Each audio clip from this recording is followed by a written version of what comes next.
Three, two, one, action. Welcome to this afternoon's guest spot.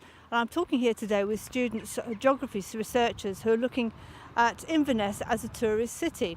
Could I first ask you, what makes you say that Inverness is a tourist city? Well, I think Inverness is a tourist city because of the massive shopping complex in the middle called Eastgate, which is used to accommodate the tourists, which is over 50 specialist shops and is over 350,000 square foot of space.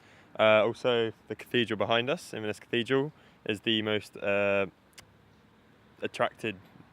most tourists come to this spot in the whole of Inverness, and to the Inverness Castle over there as well, which also draws a large crowd of tourists. And also the Victoria Market as well in the city centre.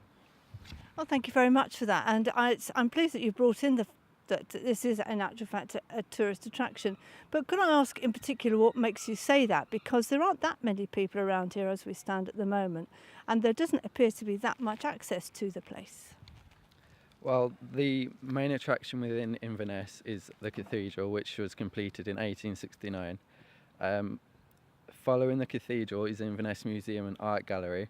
Another major attraction, Eastgate Shopping Centre, is the largest retail centre for over 100 miles and draws in 150,000 shoppers weekly. Thank you very much. But I've also seen that there are a lot of unique places that aren't particularly tourist focused around here. For example, there are a lot of community centres which aren't necessarily based for the tourists. Well, yeah. Well, a couple of years ago, the Scottish government invested £6 million into specialist facilities around Scotland. So it improves public transport, public toilets, and phone signal. And they also put up a few specialist facilities as well. And 2 million of that, total 6 million, went straight into Inverness and Loch Ness.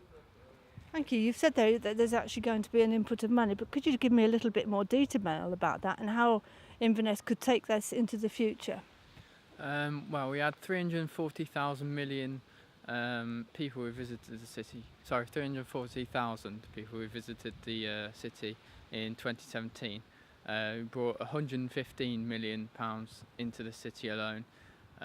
With additional spending and investment constantly being put into the city, it's just going to help it thrive even more, and the place is, developing. It's not reached its full potential yet, so there's still room that it can get even bigger in the future. Well, thank you very much. It's a very interesting summary there of how this is a tourist city, but could I please now hand over to Derek McDougall? He's not here.